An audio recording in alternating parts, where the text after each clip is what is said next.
माजी उपमुख्यमंत्री अजित पवार आणि राष्ट्रवादीचे आमदार संदीप बजोरिया यांच्या मानगुटीवरती पुन्हा एकदा सिंचन घोटाळ्याचं भूत बसलेलं आहे। कारण बुलढाण्यातल्या जायगाव आणि अमरावतीतल्या लोअर पेढी या दोन सिंचन प्रकल्पांमधल्या अनियमिततेप्रकरणी नागपूर खंडपीठानं त्यांना नोटीस धाडली आहे। आमच्या प्रतिनिधी सरिता कौशिक आपल्यासोबत आहेत सध्या।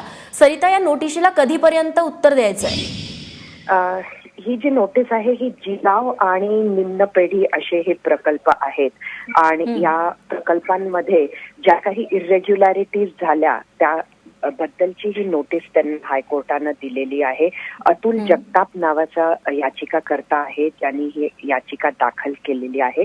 मात्र कोर्टानं अजून ही याचिका दाखल करून घेतलेली नाहीये।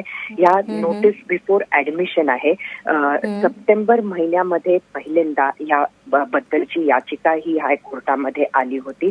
ही याचिका हायकोर्टात आल्यानंतर त्यावेळेला बजोरिया यांची फक्त तिथं जी कंपनी आहे तिचं नाव या याचिकेमध्ये घेण्यात आलेलं होतं।